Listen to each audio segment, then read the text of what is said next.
নমস্কার, বাংলার বইঘর ইউটিউব চ্যানেলে আপনাদের সবাইকে স্বাগত। আমি উত্তীয় সেন। আজ আমি একটি নতুনভাবে একটু ভিডিও করতে চাইছি। যে আমাকে অনেক দর্শক বন্ধুই বলেন গীতা সম্পর্কে আলোচনা করতে। তো গীতা সম্পর্কে আলোচনা করার আগে একটি কথা বলে নিই। দেখুন, আমি খুব সাধারণ মানুষ, খুব বেশি যে গীতা সম্পর্কে জানি তা নয়। তবে ভগবত গীতা আমি অনেকবার পড়েছি, এটা আমি বলতে পারি। আমি অনেকবার পড়েছি, অনেক অনেক গীতা আমার আছে এবং অনেক গীতা আমি পড়েছি।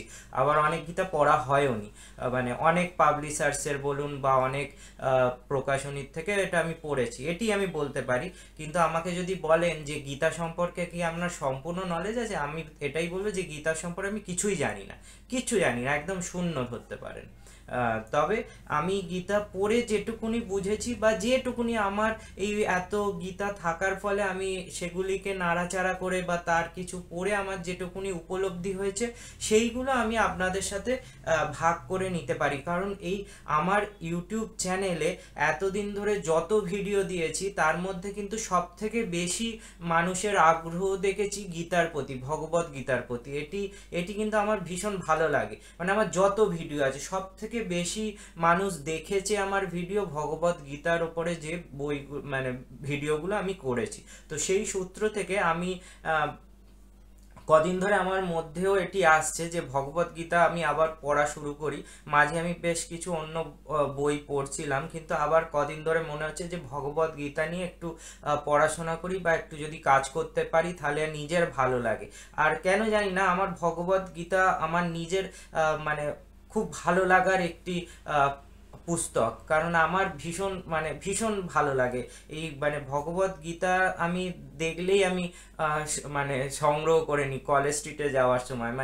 এটি আমার আছে। এবার সব যে গীতা পড়ে ফেলেছি তা নয়, কিছু কিছু অনেকগুলো গীতা পড়েছি, আবার অনেক পড়াও হয়নি অনেক পাবলিশার্সের। তো যাই হোক, আজকে আমরা এই গীতার প্রথম পর্ব শুরু করছি। আমার কাছে যে কটা গীতা আছে, যে কতগুলি গীতা আছে, আমি সব কটা নিয়ে আমি তুলনামূলক আলোচনা করব এবং তার ভেতরের বিষয়গুলো আমি পড়ে শোনাবো।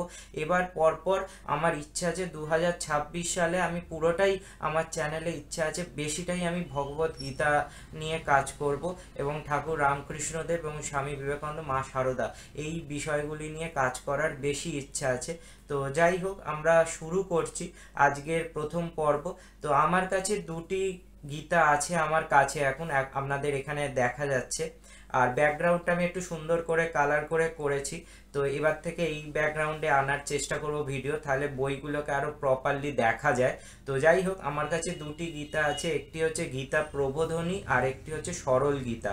তো আমাকে অনেক দর্শক বন্ধু বলেন যে কোন গীতাটা পড়তে সুবিধা হয় বা খুব সহজে আমি বুঝতে পারবো। তাহলে আমি প্রথমেই একটা কথা বলবো যে আপনারা যে কোনো গীতাই কিনুন না কেন, প্রথমে আপনারা যদি গীতা সম্পর্কে সহজ সরলভাবে বুঝতে চান, তাহলে আমি বলবো যে আপনারা অবশ্যই গীতা প্রেসের গীতা কিনবে, গীতা প্রেস পাবলিশার্সের গীতাগুলো কিনবেন। কারণ এই পাবলিশার্সের গীতা হচ্ছে, এক হচ্ছে নিরপেক্ষ ব্যাখ্যা আছে, আর দ্বিতীয় হচ্ছে আপনি এটি খুব সহজ সরল ভাষায় বলা আছে।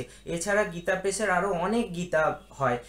এই ভগবত গীতা আমি সব কটা ভিডিও আমি পর পর ভগবত গীতা নিয়ে আমি সিরিজ আকারে আনবো। অন্তত আমি চেষ্টা করব অন্তত 15 থেকে 30টা ভিডিও আমি পর পর একটা করে সিরিজ করবার। এবারে আমি ঠিক করেছি, ধরুন গীতার ওপর 30টা সিরিজ করলাম, ভিডিওর পরপর 30টা ভিডিও হলো, তারপর ঠাকুর রামকৃষ্ণ দেবের উপর 30টা ভিডিও হলো, এইভাবে করব। তাহলে কি হবে, একটা থরো নলেজ আপনাদের সামনে চলে আসবে, আর আমারও সেই বিষয়টা নিয়ে অনেকটা চর্চা হবে। তো যাই হোক, আজকে এই দুটি গীতা আমি আপনাদের সামনে দেখাচ্ছি, এই ভগবত গীতা দুটি। এই ভগবত গীতা দুটি হচ্ছে গীতা প্রেস থেকে প্রকাশিত হয়। আরেকটি কারণ বলছি, গীতা প্রেসের কেন গীতা সংগ্রহ করবেন, মূল্যও কম থাকে, এটিও কিন্তু খুব সুবিধা। আমি প্রথমেই ভগবত গীতার মূল্যগুলো আপনাদের বলে দিচ্ছি। এটি হচ্ছে সরল গীতা আর এটি হচ্ছে গীতা প্রবোধনী। আচ্ছা, সরল গীতার মূল্য কত আমি দেখিয়ে দিচ্ছি আপনাদের। এটির মূল্য হচ্ছে মাত্র 30 টাকা আমি যখন কিনেছিলাম। এখন হয়তো সামান্য বৃদ্ধি পেতে পারে, সেটি আপনারা খোঁজ খবর নেবেন। আর এই ভগবত গীতাটার মূল্য হচ্ছে মাত্র 70 টাকা আমি যখন কিনেছিলাম। এখন হয়তো সামান্য কম বেশি হতে পারে, 5 টাকা 10 টাকা। তো যাই হোক, খুবই কম। তো এবার বলে রাখি যে এই ভগবদ গীতা যেটি আছে, গীতা প্রবোধনী, এটিও গীতা, এটিও গীতা, দুটিই কিন্তু গীতা। এবং এই গীতাটি হচ্ছে আপনার হার্ড কভারে, মানে শক্ত পিচবোর্ডের কভার দিয়ে তৈরি, আর এটি হচ্ছে পেপার ব্যাক কোয়ালিটিতে। এর ফলে কি হচ্ছে, এটির একটা আলাদা সুবিধা আছে, এটির একটি আলাদা সুবিধা আছে। তো দুটি কিন্তু খুব বেশি ভারী নয়, মোটামুটি আপনার পড়বার জন্য খুবই উপযোগী এই ভগবদ গীতা দুটি। এবার আমরা বলি যে আপনারা যদি গীতা প্রথমে পড়তে শুরু করতে চান বা পাঠ করতে শুরু করতে চান, তাহলে কোন ভগবদ গীতাটা আপনারা নেবেন। আমি প্রথমেই বলবো আপনারা সরল গীতাটা নেবেন। এই ভগবদ গীতাটা হচ্ছে খুব সহজ সরল ভাষায়, একদম সাধারণ মানুষরা যাতে বুঝতে পারে, আমাদের মতো সাধারণ মানুষ যারা আছে, যারা সংস্কৃত অত বোঝে না, কিছু বোঝে না, তো খুব সহজ সরল ভাষায় যারা বুঝতে পারবে তাদের জন্য এই সরল গীতাটা আমি একবারে বলবো। তারা কিন্তু এই গীতাটি কিন্তু চোখ বুজে কিনতে পারেন, আর খুব কম মূল্য, অতএব কোনো আপনার গায়ে লাগবে না জিনিসটি। এটা হচ্ছে গীতা প্রেস গোরক্ষপুর, এখানে গীতা প্রেসের লোগো, এখানে গীতা প্রেসের লোগো, এখানে স্বামী রামসুখদাসজির স্বামী রামসুখদাসজির ভাবানুবাদেই কিন্তু গীতা প্রেসের বেশিরভাগ গীতাগুলি বার হয়েছে, ঠিক আছে। এটি আপনাদের একটু ইনফরমেশন দিয়ে রাখলাম। এবার আমরা একটু গীতার ভেতরটায় দেখি তো কি কি আছে। দেখুন এখানে প্রথমেই কিন্তু প্রথম যদি আমি পাতা উল্টাই, এখানে সরল গীতা দেওয়ার পরে গীতা প্রেস গোরক্ষপুর দেয়া আছে, মূল্য কত দেয়া আছে, বিনীত নিবেদন আছে, গীতার মহিমা আছে, আর গীতার প্রধান বিষয় আছে, গীতার ধ্যান আছে, তারপরে হচ্ছে গীতা মাহাত্ম্য আছে, এবং তারপরে সূচিপত্র আছে। আচ্ছা, আমরা জানি যে ভগবদ গীতায় আমরা 18টি অধ্যায় পাই, ঠিক আছে, ভগবদ গীতা। কিন্তু এইখানে দেখুন এখানে কিন্তু সূচিপত্রে আরো বেশি আছে, কারণ গীতার বেশ কিছু বিষয় এখানে তার আগে রয়েছে, যেমন বিনীত নিবেদন, গীতার মহিমা, গীতার প্রধান বিষয়, গীতার ধ্যান, গীতার মাহাত্ম্য, তারপরে সূচিপত্র, গীতার প্রধান প্রধান বিষয়ের ক্রমানুসার এটি আছে। তারপরে এখান থেকে শুরু হচ্ছে প্রথম অধ্যায়।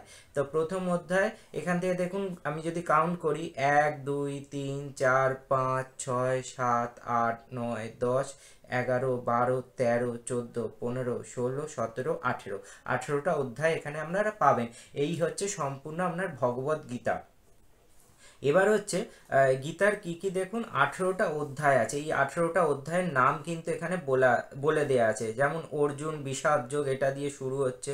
তারপরে সাংখ্য যোগ, কর্মযোগ, জ্ঞান কর্ম সন্ন্যাস যোগ, তারপর কর্ম সন্ন্যাস যোগ, আত্মসংযম যোগ, তারপর জ্ঞান বিজ্ঞান যোগ, এইভাবে 18টা অধ্যায় আছে।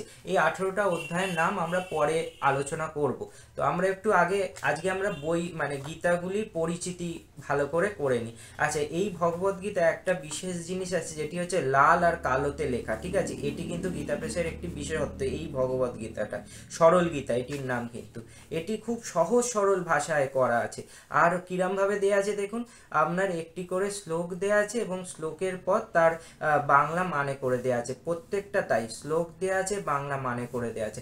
আমি যখনই বই পড়ি, কোনো বই পড়ি, তখন কিন্তু আমি বিশেষ বিশেষ যে জায়গাগুলো আমাকে আকর্ষণ করে সেগুলোই আমি আন্ডারলাইন করে দিই। যখনই আপনারা কোনো এই গ্রন্থ পাঠ করবেন, আপনারা কিন্তু এটি ফলো করবেন, এতে কি হয় মনে থাকে। আমরা যখন পরে আবার বইটি হাতে নিয়ে নাড়াচাড়া করব বা গ্রন্থটি হাতে নিয়ে দেখব, তখন আমার সেই জায়গাগুলো আমাকে মনে করিয়ে দেবে, সেটি মনে রাখবে। আর এটি হচ্ছে গীতা প্রবোধনী, এটিরও ভেতরটা আমরা দেখে নিই, একই জিনিস, একই প্রকাশনীর গীতা, গীতা প্রবোধনী।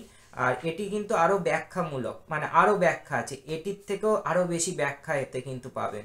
স্বামী রামসুখদাসজির এটি ভাবানুবাদে হয়েছে, আর এটির মূল্য 17 টাকা। এখান থেকে প্রাক কথন, এখানে স্বামী রামসুখদাসজি কি বলতে চাইছেন এই ভগবদ গীতার সম্পর্কে যখন প্রকাশ হয়েছিল সেটা আছে। আচ্ছা, অনুবাদিকার নিবেদন আছে, মানে গায়ত্রী বন্দ্যোপাধ্যায়, উনি এইগুলি বাংলা অনুবাদ করেছেন, তো তার নিবেদন আছে। তারপরে এখান থেকে শুরু হচ্ছে সূচিপত্র। পরপর দেখুন এখানে কিন্তু এই বইতে যেমন আগে কয়েকটা সূচিপত্রে দেখলেন আরো কিছু কিছু বিষয় যুক্ত হয়েছে, এখানে কিন্তু এত কিছু করেনি, কেবলমাত্র অধ্যায়গুলোরই মানে ডিটেলস ব্যাখ্যা করা হয়েছে, ঠিক আছে। তো এই 18টি অধ্যায় আছে গীতায়। তারপরে শ্রীকৃষ্ণের একটি সুন্দর ছবি আছে, শ্রীমদ্ ভগবদ গীতা। তারপরে হচ্ছে এরপরে কিন্তু এই যে এখান থেকে গীতা প্রবোধনী শুরু হয়ে গেল ভগবদ গীতা। যেমন ধর্মক্ষেত্রে কুরুক্ষেত্রে সমবেতা যুজুৎসুবা মামকা পাণ্ডবা চয়ব কিম অকুর্বত সঞ্জয়া। তো এই হচ্ছে শুরু হলো। এবার হচ্ছে ধৃতরাষ্ট্র বললেন, তারপরে ধৃতরাষ্ট্র যে বলছেন তারপরে কিন্তু তার ব্যাখ্যা করা হচ্ছে, বিশদ ব্যাখ্যা। তো এইটি কিন্তু খুব ভালো। এই ভগবদ্গীতা আপনার সম্পূর্ণ ব্যাখ্যা করে করে দেওয়া আছে। প্রথমে শ্লোকটার একটা বাংলা মানে করা হয়েছে, তারপর তার দীর্ঘ ব্যাখ্যা করা হয়েছে প্রত্যেকটা শ্লোকে। তো এইভাবে কিন্তু এই ভগবদ্গীতাটা চলেছে। আর অসাধারণ এই ভগবদ্গীতাটা, দুটি গীতাই অসাধারণ ভগবদ্গীতা। আপনারা কিন্তু এই ভগবদ্গীতা দুটো কিন্তু যদি সংগ্রহ করেন তাহলে কিন্তু আপনারা ভগবদ্গীতার সম্পর্কে প্রচুর তথ্যাদি তো জানতেই পারবেন, এছাড়া আপনাদের জীবনের লক্ষ্য চরিতার্থ করতে পারবেন এবং আপনি আপনার জীবনে এগিয়ে যেতে পারবেন। এবং এখানে একটু ঠাকুর রামকৃষ্ণদেবের একটি কথা মনে পড়ে যাচ্ছে। আমি কদিন আগে একটি বই পড়ছিলাম, ঠাকুর রামকৃষ্ণ কথাসার বলে, আপনার ভিডিও আছে দেখবেন।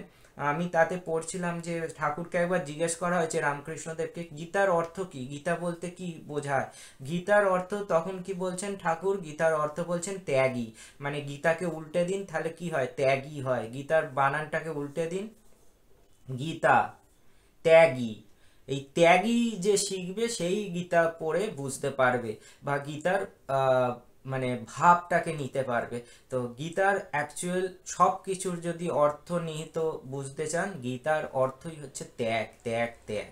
এই ত্যাগ যত আমরা করতে শিখবো বা আমাদের মধ্যে আসবে, ততই আমরা ভগবদ গীতার রসাস্বাদন করতে পারবো বা আমাদের জীবন যুদ্ধে আমরা মানে কি বলবো, কামিনী কাঞ্চন ভুলতে পারবো এবং আমরা একদম এই পৃথিবীতে আমরা একলা এসেছি, একলাই চলে যেতে পারবো। কোনো আশা আকাঙ্ক্ষা থাকবে না আমাদের মধ্যে এবং আমরা মুক্তির পথে এগোতে পারবো। ঠাকুর রামকৃষ্ণদেবের কথা অনুযায়ী যদি আপনি বিচার করেন, ঠাকুর বারবার বলছেন যে কিচ্ছু না, আপনি মহাপাপীও যদি হন বা আমি যদি মহাপাপীও হই, তাও যদি আমরা শ্রীকৃষ্ণের কাছে গিয়ে বলি যে আমি তোমার শরণাগত, আমার সব পাপ তুমি মুক্ত করে দাও, আমি আর এই কাজ করব না, এইটি বারবার বলতে হবে যে আমি আর এই কাজ করব না, তাহলে দেখবেন আপনার সব পাপ কেটে গেছে, সব পাপের মুক্তি ঘটে গেছে। তবে এটি কিন্তু মাথায় রাখতে হবে, আমি সব কিছু ঈশ্বরের পায়ে দিচ্ছি বলে আমি ইচ্ছাকৃত বারবার ভুল করব সেটা কিন্তু নয়। আপনি ভুল করতেই পারেন, প্রত্যেকটা মানুষ ভুল করে, কিন্তু সেই ভুলকে তার হতে হবে, অনুতাপ হতে হবে। অনুতাপ যদি আপনার হয় তাহলে আপনার সব পাপ মুক্তি ঘটে। তো যাই হোক, আজকে আমি ভগবদ গীতার এই দুটি ভগবদ গীতা নিয়ে আলোচনা করলাম। আকার আকৃতিগুলো একটু দেখিয়ে দিচ্ছি। আচ্ছা, একটা কথা বলি, আমি বেশিরভাগ বই দেখবেন আমি প্লাস্টিক কভার করে রাখি, কারণ কি, যাতে কভারটি নষ্ট না হয়ে যায়। এটি করা হয়নি, তার কারণ হচ্ছে এটি যেহেতু পেপার ব্যাগে কিন্তু প্লাস্টিক কভার করা সম্ভব নয়। সেই জন্য এই ধরনের পেপার ব্যাগ যে সমস্ত বই বা গ্রন্থ আপনারা কিনবেন, তাদের কিন্তু একটা কথা মনে রাখতে হবে যে আপনারা কিন্তু এই বইগুলোর বেশি যত্ন নেবেন। তো যাই হোক, আজ আমরা ভগবদ গীতা নিয়ে কিছু আলোচনা করলাম প্রথম পর্বে। আমরা আবার পরের পর্বে আরও কিছু ভগবদ গীতা নিয়ে আসবো। তবে একটা কথা মনে রাখবেন যে আমি এখানে যে ভগবদ গীতার এবারের যে সিরিজটা করছি, কেবলমাত্র গীতা প্রেসের ভগবদ গীতাগুলো নিয়ে আমরা আলোচনা করব এবং তার ভিতরের কিছু বিষয় আমরা পড়ে শোনাবো বা পাঠ করার চেষ্টা করব, আমাদের মতো করে বোঝবার চেষ্টা করব। তো আজকের ভিডিও এখানেই শেষ করছি। তবে একটা কথা বলে যাই আপনাদের সবাইকে, যদি ভুল ত্রুটি কিছু করে ফেলি তা নিজ গুণে ক্ষমা করে দেবেন, কারণ মানুষ মাত্রই ভুল করে। আমি আমার মতো করে বললাম, আমি আবারও বলছি, আমি ভগবদ গীতা সম্পর্কে খুব বেশি কিছু জানি তা নয়। আমি অনেকবার গীতা পড়েছি এবং ভগবদ গীতা পড়ে আমার যা মানে অনুভূতি হয়েছে সেটি আপনাদের সাথে আমি ভাগ করে নেওয়ার চেষ্টা করছি, এইটুকুনি। আর যারা পড়তে ভালোবাসেন বা ভগবদ গীতা পড়তে চাইছেন তাদের উদ্দেশ্যে আমার এই ভিডিও।